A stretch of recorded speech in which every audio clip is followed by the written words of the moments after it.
Hey, everybody, welcome to another special episode of the Fantasy Fiends podcast. This is a special, like all in caps, special, like really, really big because normally our special episodes, we've got an awesome guest or something, but this time we've got 5 awesome guests and an awesome topic. We're going to be discussing magical creatures. I only know a little bit about this, so I'm the Stevie of the week where I don't really know a lot, and we're going to have everybody else talk. So why don't we get them talking? Start off by introducing yourself, Allegra. Hi guys, I am a fairly new indie author. I have one book out, Where Shadows Lie, which is full of dragons. Lots of different kinds, lots of different colors, including a tiny baby dragon who bounces around the entire book, causing a ruckus. So I'm very excited to be here and can't wait to get started. Awesome. Moud, why don't you tell us about yourself? Okay, hello everyone. So I am also fairly new. This is my first year into writing, and I write fantasy and science fantasy basically. And since today is like Magical Creatures Day, so I will be talking basically about a faction in the Forbidden series, which is a world that I created where people actually capture and control majestic animals. So yeah, that's it. That sounds awesome. All right, AJ, why don't you tell us about yourself? Well, I'm a young adult fantasy author, and I have a couple pen names, but today I'll be talking about Daughter Dragons and Crown Princess, my 2 favorites. So, of course, one's about dragons, and the other looks like Bubblegum Princess, but it's really deceptive, so I'll have fun talking about that. Awesome. Katie. All right, I'm also a young adult fantasy author. All of my books are very dragon-centric right now. I'm kind of obsessed. But there are also other magical creatures in all of the worlds in the series. But I don't have much to talk about myself, so we'll just go with that. Very good. And Jeff, another young adult fantasy author. Yeah, young adult series, my Celia books. And I also have a little bit more of an adult series, and that's my current series, Fate of Wizardoms.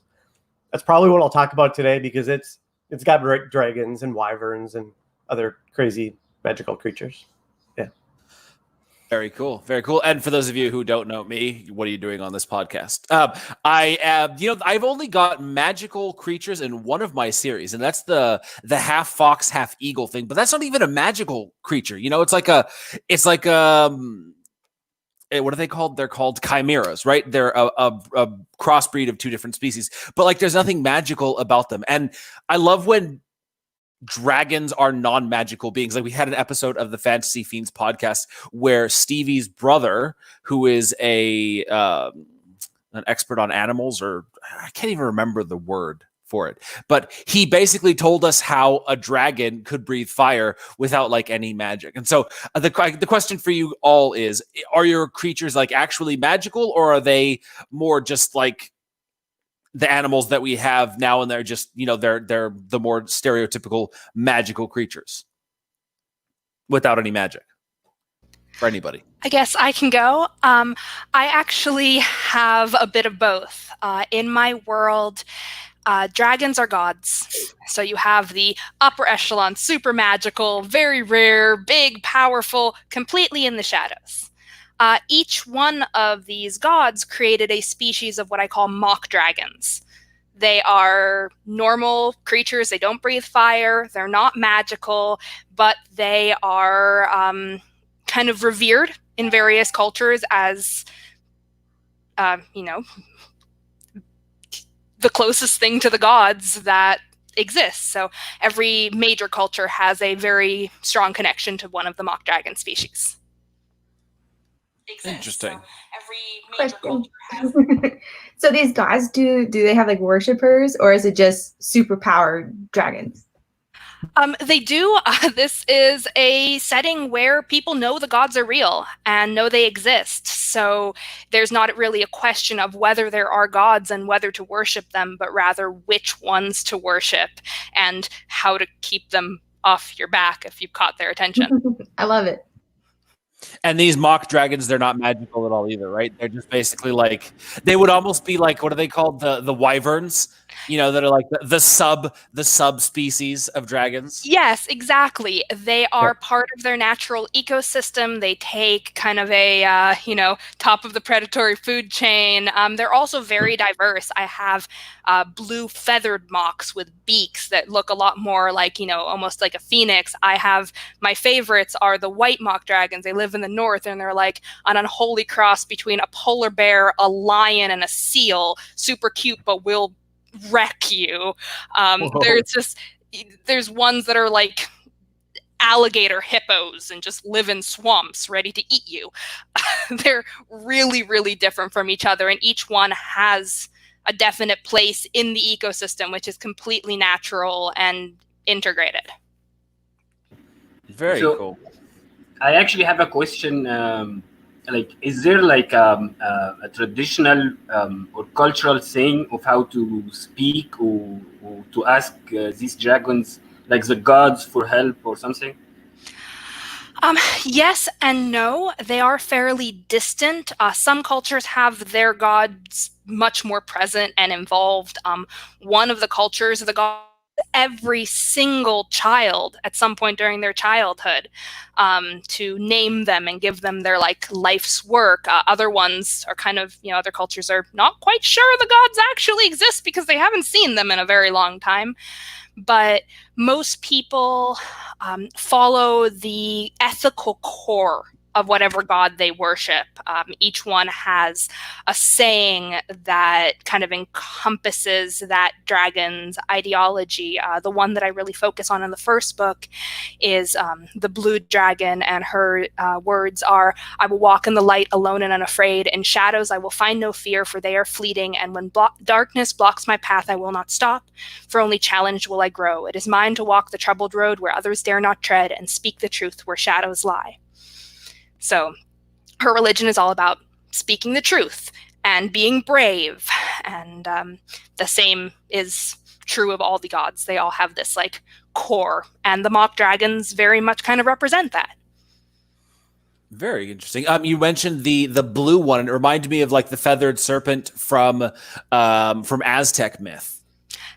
Yes, while they definitely are more bird-like than feathered serpent-like, I did take inspiration from that, but most of the inspiration actually comes from my father. He's a marble carver, and he's the person who introduced me to fantasy, and he's carved multiple dragons in his life, and they're all beaked, feathered, beautiful creatures. So when it came time to design my dragons, I knew I had to put one in that really represented him. Very interesting. Now, we're going to go hard left turn here. We already had an episode all about dragons, so let's talk about anything that's not dragons, right? This is the problem with magical creatures. When most people think of magical creatures, dragons are at the top of the list, right? What are some of the other fun ones? I know that people have been playing a lot with unicorns in really interesting ways, like making them much more like war horses as opposed to, My Little Pony, sparkly, prancy things. That, for me, I think it would be fun to write like that kind of thing, or like the what are they called? Zeus from The Age of Assassins by R.J. Barker, where it's basically like this horse deer hybrid with these massive antlers. So what are some other really cool magical creatures that you guys have read or that you've written into your stories that you like, aside from dragons? No dragons. Okay, I'll take a stab at this. I'm actually going to go back to my earlier series, my Asalia books. So I have Runes of Asalia and Wardens of Asalia. Anyway, there are some magical creatures there, but they're actually created by magic users. The magic users there are called Arcanists. And when they created it, it's done by putting magic augmentations into a living creature. So for instance, they had these dogs, and they were testing augmentations on living things with dogs because they wanted to test on something besides people. And he had dogs. Well, the augmentation kind of went wild. And what you end up getting is a new creature called a Bacabra. And it's kind of just this 5 foot tall, 500-pound dog that is the magic makes them turns their hair black and their eyes red. So it's kind of like, there are some myths around the type of dog, right? Yeah. Well, I mean, a little bit of that, and then there's one called I forget what it's called. It's Black something, and it just has a first name. But yeah, I mean, that's an example. And I'm assuming we're not talking about humanoid creatures. We're only talking about animal type creatures. Yeah, because we could get into a whole different episode about, orcs, trolls, goblins, like all of those sort of humanoid races. But we're talking usually, for what is it, claws, paws, and jaws, or something like that concept. I do have a question for you, Jeff. What was the weirdest creature, whether it got into the novels or not, that you imagined being augmented?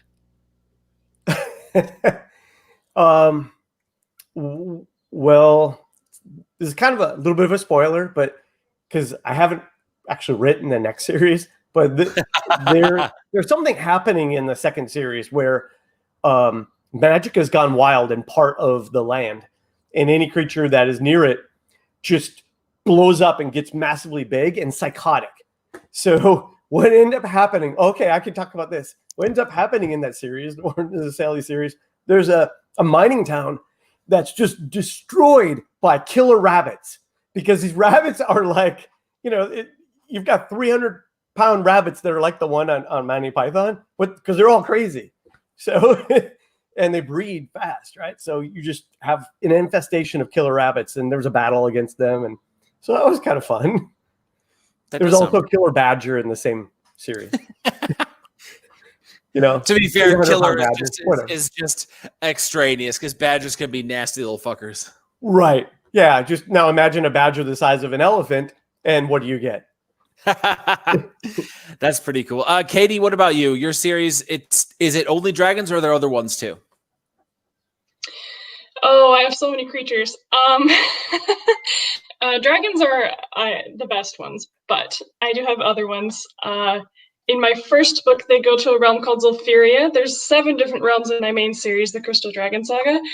But in the first book, they go to a realm called Zolfiria, and while dragons are a very big thing there are also other things. We're not doing here yet, so I won't talk about the werewolves. But I did pick up one called a Xylof. It's basically a feathered serpent. It can kill you with its gaze, and yeah, that was fun to write. It was very protective of its babies, and so almost killed the main characters in the first book. It was pretty bad, eh? And then my other favorite was in book 4. That is actually releasing on Wednesday, but it's called a Thunderbird, and it's just this massive dragon-sized bird that can control lightning. It just calls it down from the sky and uses it and powers itself up, and then attacks with that. Those are my 2 favorites. I could go forever because there's so many in 7 worlds, but that's pretty cool. AJ, what about you? Well, you're gonna make me mix up here. So most of my creatures are humanoid. Like the one that I have in Crown Princess is this dark sprite named Zizi, and she's inspired by the Twilight Princess from Zelda, because I'm a huge gamer, which is also why I'm going to start a lit RPG name this year. But I do have one creature in Soulbound. Luckily, I have 30 books to choose from. So in Soulbound, I do have gryphins, and they're really herd animals, and they live on these cliffs. And the main character, he's a tiger shifter. He has, well, not so much a shifter. He has an inner spirit of this tiger that lives with him and can come out. And so he has this appearance of a shifter, and he has to use his claws to climb up to the top and then make friends with the gryphins, but the gryphins hate him. And it was really fun to write. I feel that my Soulbound series, it just has so much in it. It has gods too, and it has all the magic, and just there's a reincarnation dynamic, and let me look at here. I went crazy and have maps, Oh, wow. So it was really, really fun to write. And I really wanted to write a Griffin story. And if I continued it, I have 2 books in it right now, and I just have so many other books that call my attention. So I'll have a series. It's like 1 or 2 or 3 books long. And then if there's a lot of reader interest, I'll continue it. So if that series got more interest, I would probably write like a Griffin writer series. That would be so much fun. Because there's a lot of dragon writer series, but I don't see Griffin writers, you know? So yeah, I can think of. There's I one, can think but of. Garrett Yeah, Allen Sidaway, right? He's got one. Yeah, Griffin that writer. one. Yeah, there's some. Yeah. and then I think there's one more out there as well. We had him on actually for the Gryffins podcast. Oh, seriously? I need to watch Yeah. that. Yeah. I've always thought Griffins were super cool. I just have yet to ever put them into a book. I know. I don't know where they came from. It's just they popped in. AJ, we got a comment from the viewers saying, I think shapeshifters are super interesting. Can you repeat that book's name again? This is Soulbound, AJ Flowers. Let me see if I can do this. Oh. Hold up the book again. There you go. Soulbound. Woohoo! There we go. Luckily, I keep all my books next to me, so I can just show you. That's awesome. All right. Moud, what about you? Tell us about, you said you have a whole, like, basically a menagerie of animals that are in captivity, right?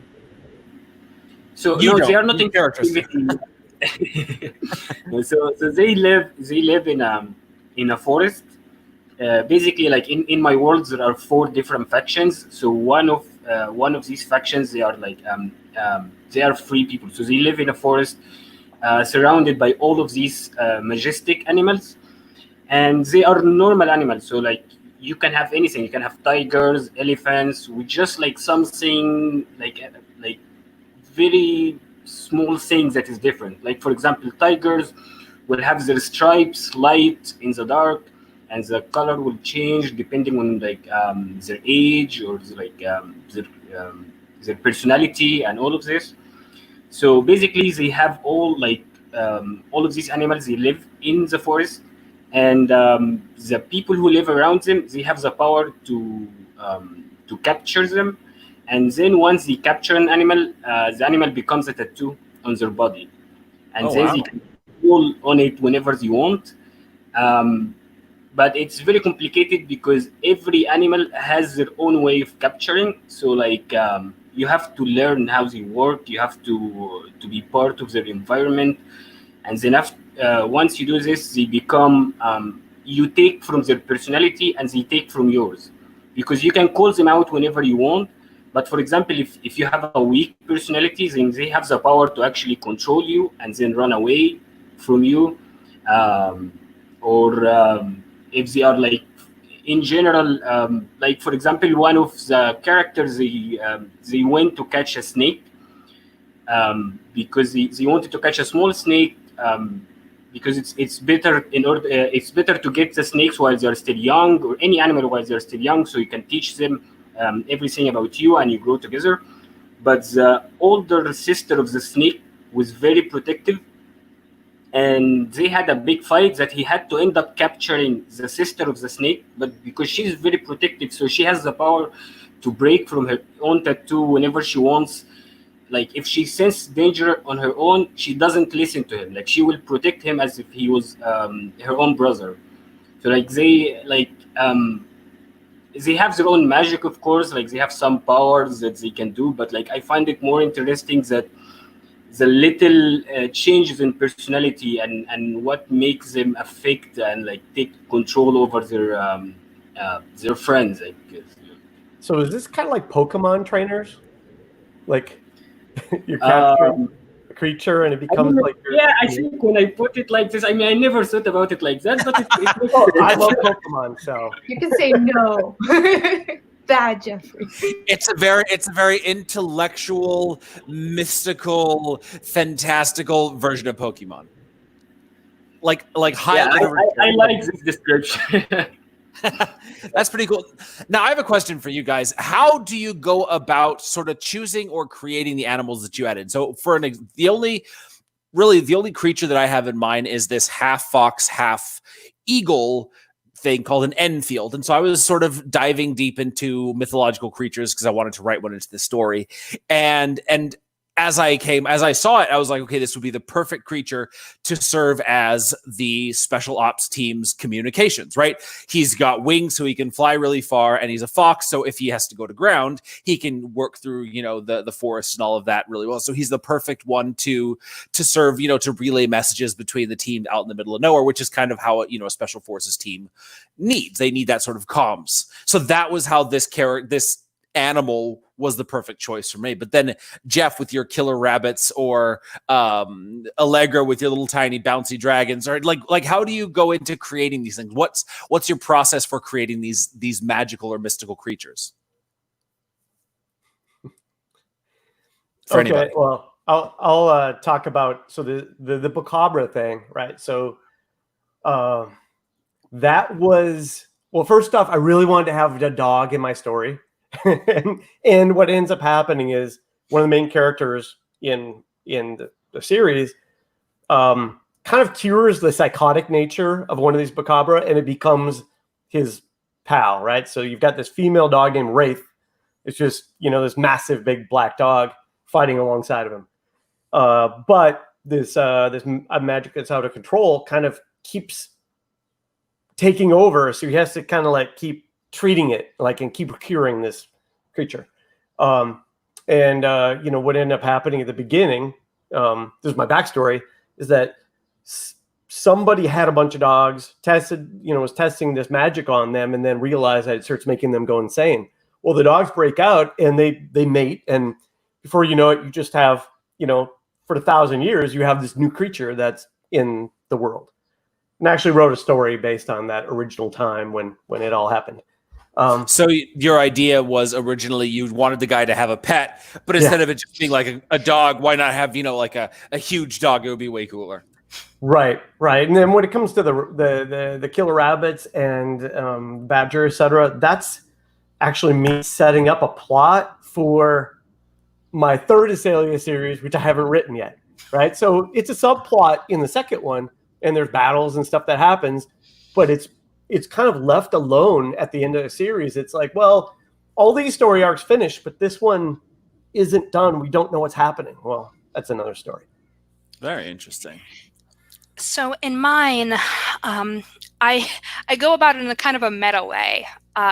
Both Where Shadows Lie and my upcoming novel, NaCl, happen in the same multiverse, which is definitely science fantasy.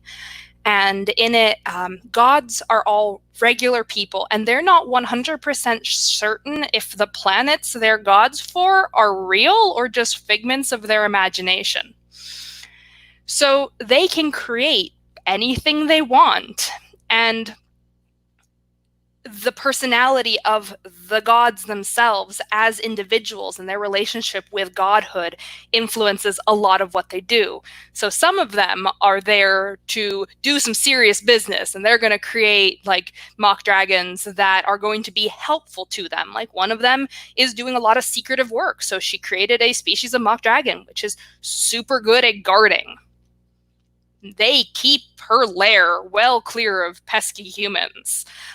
Other ones are just like, well, we're here, we're having fun, why not make the most ridiculous creatures we can? Let's make them just scampering little green things that clamber around the trees and sun themselves and are just shimmering and beautiful but don't really have a function. But as far as actually like the individual mock dragons that I interact with, I take a lot of inspiration from the pets in my life. When I was writing Where Shadows Lie, we had 2 puppies.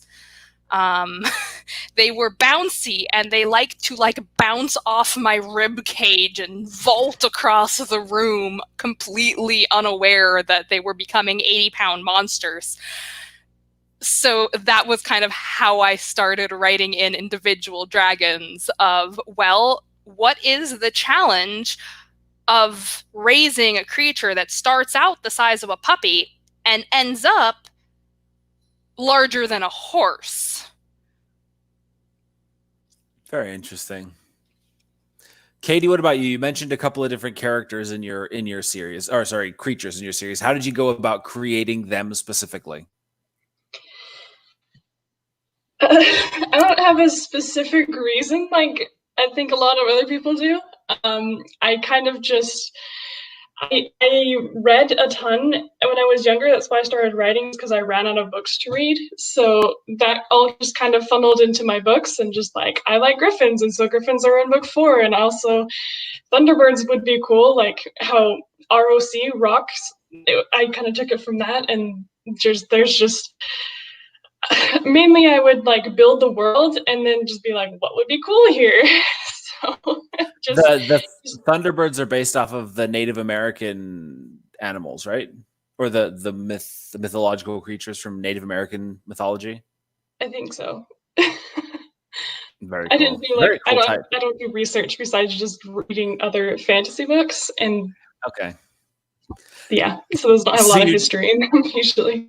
You didn't calculate the flight time of a swallow to see, how far it would get somewhere, or how fast, or all that. Because I do that so much. It's like for when I was trying to come up with this Enfield character or this creature, I was like, all right, what is a fox's lifespan? How do they from birth to death? How what's their progression? And then in eagles, and then sort of like mesh the two to make it work. Do you do things like that, or are you more like, well, here's how it is, and that's just the way it is? A little bit of both, depends on the creature. Whatever's convenient, usually. Just, I don't know. Like a dragon flies as fast as it flies. It's faster than a car, I can tell you that. That's something I actually Googled, like how fast a dragon would fly. Like, people have done those kind of calculations based on things like mass and all of that, and taking apart all of the dragons of all of the big books and movies and TV shows and stuff, and sort of like deconstructing their means of flying, and then figuring out, okay, it would go 250 miles an hour. And then see, this is where I kind of go down a rabbit hole. It's like, all right, number one, the wind hitting the person, right? Knock him right off the back. Or the person like in Aragon, trying to hold on to a dragon's scales with their legs, would have their legs sliced up. So it's like, I kind of overanalyze all of these Frightening things. griffins. That's true. Remember, dragons are magical, so they probably have magical means to keep you on their back. So yeah. In mine, you have these saddles where they strap like multiple points to your legs, and you better bet that if you don't have a way to strap on to your mock dragon, you will go flying, and there is no guarantee they will catch you on the way down. AJ, what about you? Tell us a little bit about how you went about choosing or writing in or creating. You make me feel so bad. Like you're the guy from The Martian who's like goes to NASA and studies all the science. Whereas I'm like at 2 a.m. with my juice box. Like, what if there are mermaids with shark teeth? So that's my process. It's just all the craziness in my brain. Like I'll look up some things. I remember I spent an entire day like looking. I wanted them to travel to a different planet, and I was like, okay. I want the gravity to be the same there as it is here. If the planet is smaller, does it need to be denser? And I just went a whole rabbit hole down that. Just don't do it. I didn't get any writing done that day. Yeah, absolutely. That's what I spend most of my research time doing, is just those random rabbit holes, and it's often like like a one sentence thing, or even like one word in a sentence, but you have to know that, or else it doesn't work. Yeah, I if do. you get it wrong, it just ruined the whole book. I mean, it's just useless then. Mahmoud, what about you? Or sorry, Moud. How did you go about sort of creating these characters that you write, or the creatures that you write in? I keep saying creatures that you wrote in. I mean, it actually comes from the world building itself. So, like, I am very strong on world building, and I spend a long time imagining, like, okay, so this is going to happen, and I try to see everything like that is going to happen after it. So, like, the idea is that all of these creatures were just in the forest. Like, the world is very similar to ours in this way. So this is why the animals are the same. But 1,000 years ago, which is like, it's not in any book, it's just in my head. But 1,000 years ago, there was a dragon, and a sorcerer like fought the dragon and broke the dragon into pieces, and his power went into the forest. And this is why all of the animals have their own magic. And so I had this story first, and then like I start, like, as I'm going, I start to see, okay, this person is going to be good with the tiger. Let's see what the tiger can do. Like, and I start to go as I want. Like, I have just the basis, but after this, it like whatever happens, I'm up for it. It's like I don't try it. So very cool. So in the setting that you said there's 4 factions with animals from different things, but like sort of what kingdom, I guess, animal kingdom or terrain would they come from? Because like you mentioned lions and tigers, right, which are from 2 very different places essentially. So like what kind of terrain are these animals coming from? So basically, is a like I maybe have a map, but they come from. So there is a continent. It's called the continent of Mastoperium, and it's very. It's a huge continent, and so it has desert, it has mountains, it has like ice parts in the north. And in the past, like before the 1,000 years and before this main event, it used to be one continent. And then, like after this epic battle, like it broke into 5 pieces, and all of the magical creatures started to kind of gravitate towards the forest, the fantastic forest, and like make their homes there. But they used to be scattered around the world. They just now, like, if you go around the world, you will find the same animals, but you don't have the magic. Only the creatures that come from the fantastic forest have the magic Okay. of the old dragons. So I don't know if it will be clear. It's very hard, but this is the continent. So like the forest is just at the bottom here. And then you have the mountain surroundings. You have desert to the left. You know? So it's various. It's black and white, so it's not really clear. Very cool. And did you write? So all of these are sort of earthly creatures with magical abilities. Did you write any magical creatures, like mythological or legend creatures, into this, or is it all just mundane creatures, but they all have magical abilities? They all just mundane creatures. This is because the world, again, like after the old world was destroyed, all the magic creatures died. Like basically the epic battle, it was the last of the magic creatures that was remaining. So there cannot be any more, at least as far as we know. Okay. Is this going to change in the future? I have no idea, to be honest. But like so far, there isn't any. It's just normal animals. So. Very cool. All right. Well, a question for you guys, sort of taking it away from your own books, and now let's talk about other books that have hooked you. Like, give me a magical creature from a book that you read by another author, whether indie or traditionally published, that was like, oh, I love this so much. What's one of these things that leapt out at you? So, my love of fantasy started very young. My father started reading me The Hobbit when I was 2, and we just went forward from there. But I remember the first time I was just struck with, wow, the just breadth of imagination was Lewis Carroll with the Jabberwocky poem. You know, 'twas brillig and the slithy tove, the gyre and gimble in the wave. Yeah. We don't know what those things are. It's all in your head to imagine, and it's so vivid, and the language is inspiring and weird. And that was just kind of the start for me. I'm like, oh, there is no limit. You can just imagine, and people will fill in the blanks. And that to me is the magic of fantasy. It's pure creativity. Very cool. Somebody else. I'll go. I'd say so. Robin Hobb is probably my favorite fantasy author. The Fitz and the Fool series, just the dragons were in her series were really cool. Like there were as you know, I love the humanoid version. So there were like the dragon worshippers, and they took on these dragon effects. And she just had a really emotional way of writing that I really connected with.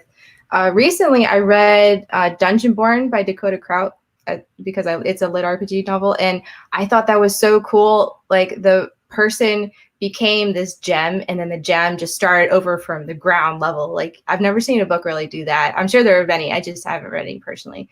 And it was like this. The crystal is the creature, and it develops into this intelligent being that builds its own dungeon, and it's really cool. So that was definitely my most favorite recent one. It's called Dungeon Core, right? That genre. Dungeon Born, I think it is. It's fantastic. No, the genre. The genre. genre. Yeah, it's so good. The genre. So there's this new genre of sort of lit RPGs that revolve around whatever, magical or technological entity controls the dungeon, and it's their story as opposed to the dungeon. I think it's called Dungeon. I don't know if it's a whole genre. I know there are dungeon, it's a niche. There's dungeon stories, and that one in particular was really cool. Awesome. I was trying to think of non-dragons for you. I was like, most everything I read just has dragons. But I glanced over at my bookshelf and saw my Harry Potter books, and I was like, the hippogriffs in Harry Potter, I really like those. There you go. When he went flying on them, and I was like, ooh, I want one of those. That's awesome. Just like a dragon, but I guess less fiery and hard and scaly on your legs, like in Aragon. So. Yeah. And I think that's why like Thunderbirds and Griffins and pretty much any more avian style flying creatures are maybe not as popular as dragons, but like they're right underneath there because you still get that flying. And I think as humans, that is like the number one thing that we'd all like to do is go flying like that. And that's what makes dragons so cool. But then if you can do that without something, that'll rip you apart with its claws or that'll burn you alive or something. And it's more like a griffin is almost like a mix between a house bird and a house cat. Like you get both of those elements of it. And I think the same thing with, I think hippogriff is part lion. Is that right? Something. Yeah. And you get sort of those traits that are more traditionally in pets, whereas it's very, very rare to see someone with like a pet snake or even pet lizards are rarer than cats and birds, which is sort of what a dragon is, a sort of a mix between those two things. True. Jeff, what about you? You had one queued up. Well, it's not really fantasy, but it's something I remember. I liked a lot as a kid. In Marvel Comics, the Inhumans, they have a dog named Lockjaw. Oh, it's Lockjaw. Yes. And he can teleport. I'm like, if I could have a big bulldog who could teleport, that would be awesome.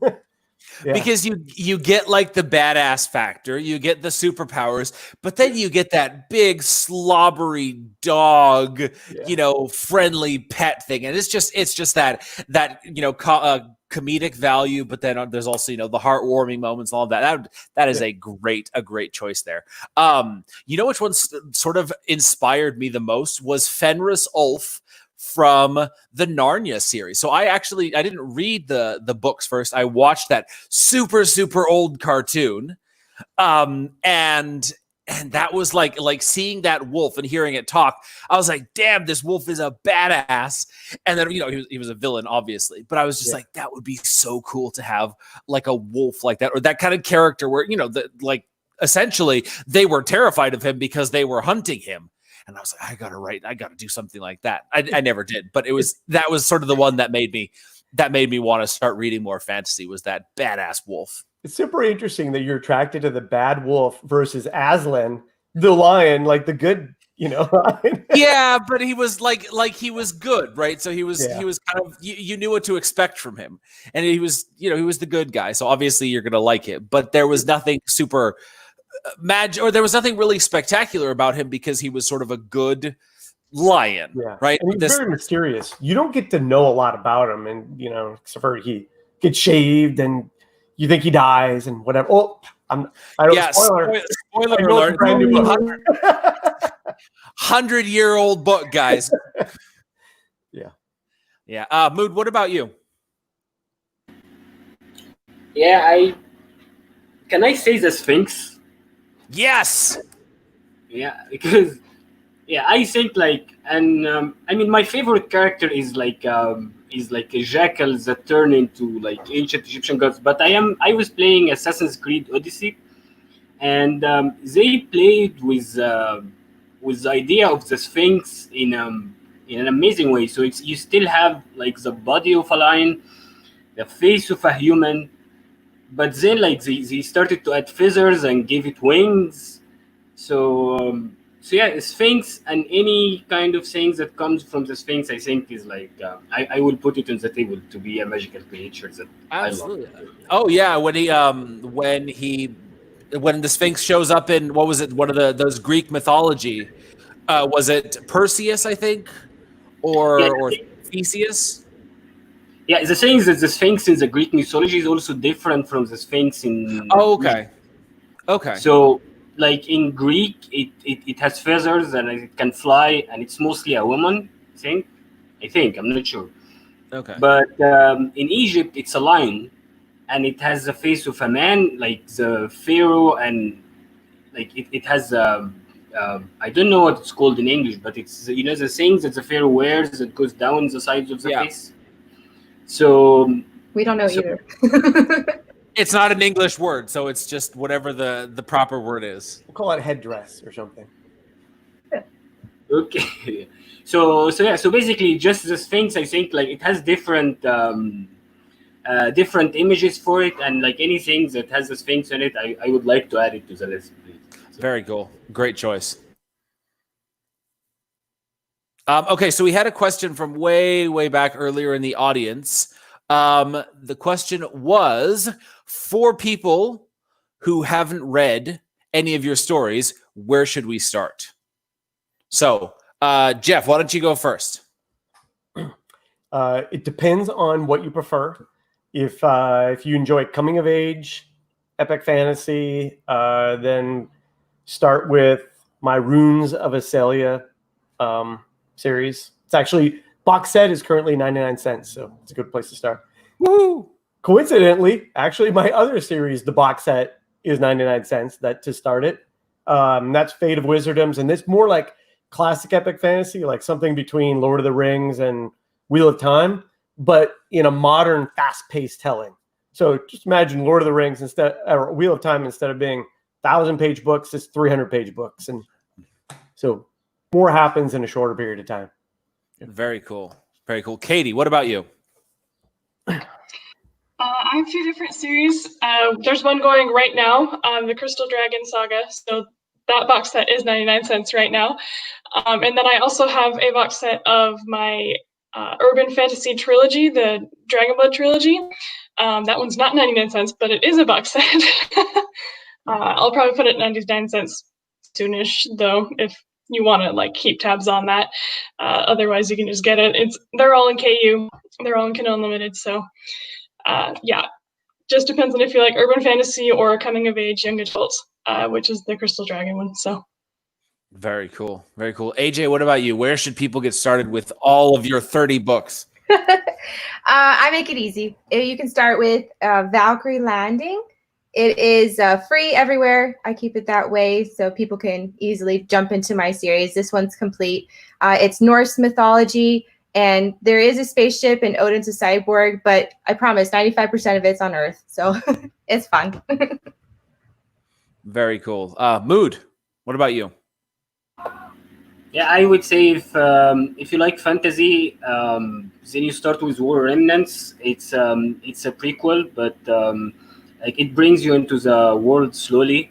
And if you like science fiction, like my series Earth Guardians, if you like male lead, you start with book 1. If you like female lead, you start with book 4. And it has a lot of mythology as well, like it connects with the ancient Egyptians, so it depends. But like for me, if you like fantasy, start with War Remnants. That's it. Very cool. Allegra. Well, I only have one book out at the moment, so that's where you start. Where Shadows Lie is epic fantasy, but it has a very right before an industrial revolution, kind of more Victorian gas lampy aesthetic, but with dragons. And I have the next book in the same universe, but not the same world, NaCl, Eye of the Storm, is coming out in September, and it's a high-octane, arcane punk anarchist pirates take on a big bad corporation. That's quite the list of genres put all together. It's a very strange book. Sounds awesome. And I guess for those of you who haven't read any of mine, the best places to start are with Shields and Shadow, which introduced this Enfield character, half fox, half eagle, all adorable, or Darkblade Assassin, which is badass half demon assassin with a cursed dagger. You know, the light side of things. So now, one last question before we go. If you had to recommend one book about magical creatures, and it couldn't be your own, what would it be? If someone was like, I want to read something about a magical creature, hit me with it. And we will let dragons count for this question. Anybody? Okay, do like werewolves count? Oh, see, werewolves is a tough one. Werewolves, if they're like a magic shifting thing, then yes. If it's like the more classic horror type where it's like a science thing, then no. But we'll just say yes for this one. Go ahead. Okay, so then I actually was just reading for Virginia McLean, the book of Victoria Marmot, and I really like it because I think it's the first time for me it doesn't just have werewolves, but it has everything.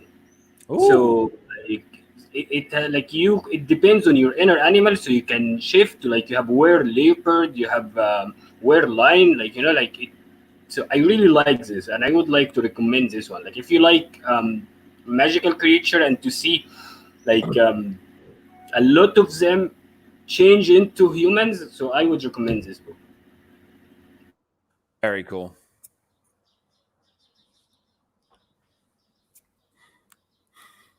Jeff, you unmuted yourself, which means you probably want to say something.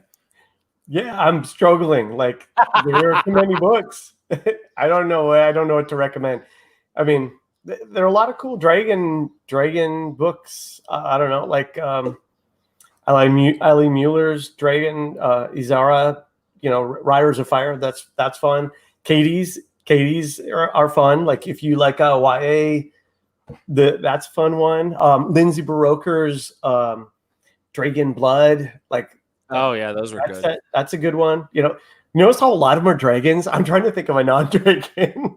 Yeah, dragons. People just like dragons so much. And the cool thing about dragons is you can do all kinds of weird stuff with it, and it'll fall under the sort of the banner of dragons acceptably.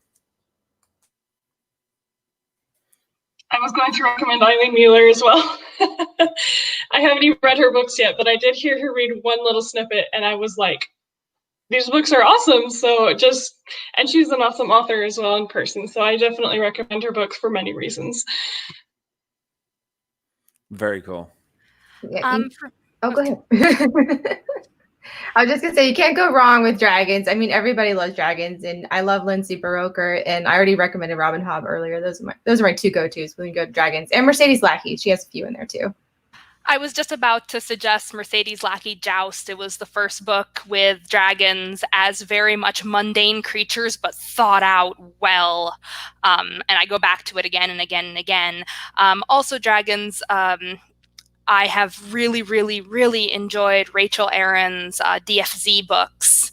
They're full of all sorts of big magical creatures of all types, and they're integrated in an urban fantasy world in a way that is very interesting and very unique.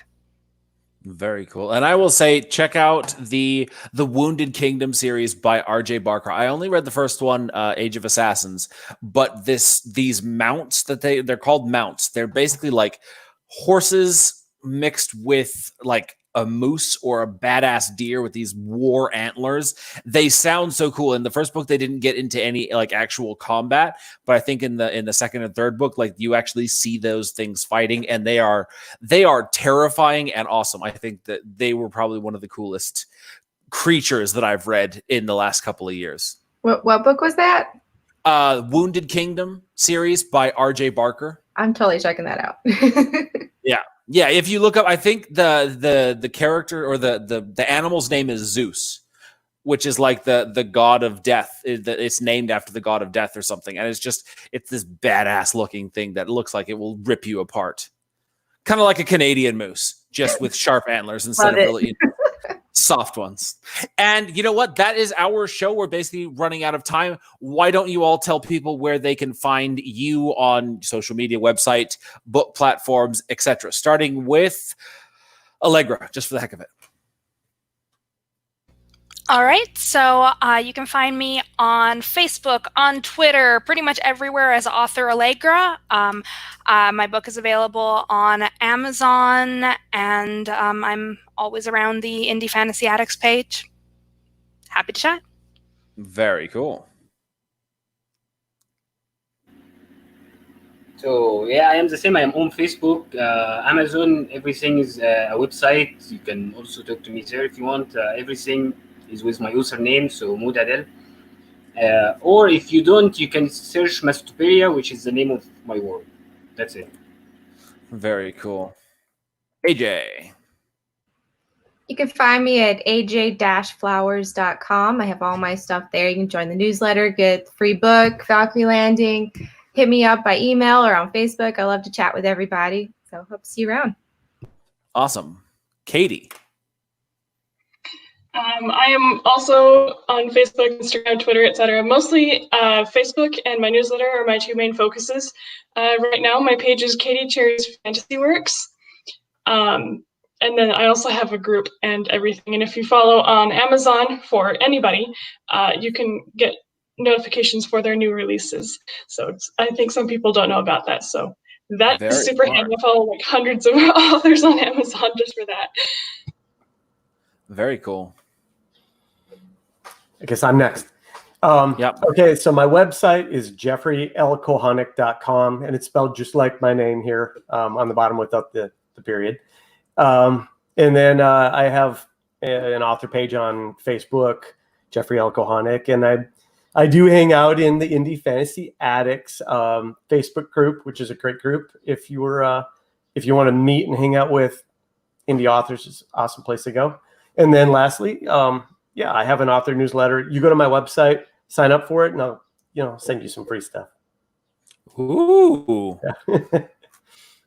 Magic words right there. And for those of you who want to come back and hang with us, we are back on the Fantasy Fiends podcast Thursday night with hopefully Nick Cole of the Galaxy's Edge series, the sci-fi series. And we're here every Thursday. You can find me at my website, andypeliquin.com, my books on Amazon. Go check them out. Check out all these awesome books here. Thank you all so much for coming on and talking with us about magical creatures. Awesome. Thank you. Thank you. Thank you. We will see you all next week.